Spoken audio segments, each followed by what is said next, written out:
uyu ni Mwarabu kabisa ategereje ko Rayon Sport ibona igitego kare yari yantangarije ambwira ati ntabonye bitandatu ntibikunda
ntibikiri impaka ko ahantu heza ho gusohokera mu mujyi wa Kigali ari muri Esperanza.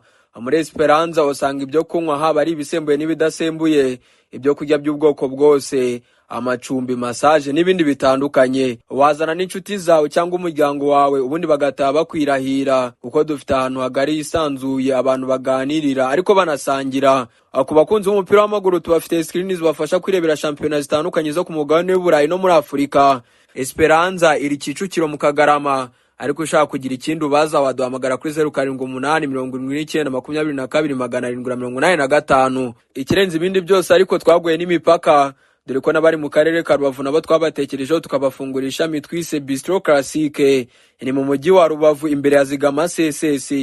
Ushaka kugira ikindi ubazaho waduhamagara kuri 0788 768 cyangwa 0788 Muri 2026 ibintu ni bibiri. Nta mpamvu yo guhendwa cyangwa ngo ugure ibikoresho by'ubwubatsi bitaramba, kandi Kwizera Hardware Limited ihari ku bwawe. Atugufitiye imashini za original zirimo iza koshini zikoreshwa mu kuhira imyaka no gukura amazi mu gishanga yajyana imusozi. Atugufite vibreze zikoreshwa mu kumena beto no kuyivanga, poncezo no yazikata ibyuma, inkuta na beto ndetse na foreze zitobora ibintu bitandukanye. Muri Ukwizera Hardware Limited kandi urasanga imashini zikoreshwa mu gusudira, imashini zikata ibyatsi, imashini zifatwa mu ntoki zivanga amarange n'ibindi birimo amafomo akoreshwa mu gufunga imyenge. Nkaho bidahagije tugufite amarange akoze, kore zifatanya ibintu bitandukanye birimo imbaho ndetse n'imyambaro y'abafundi n'ibindi. Adukora mu Gakiro ka Gisozi winjire muri Copacom ku muryango wa AR034. Waduhamagara kuri 0788 119 157.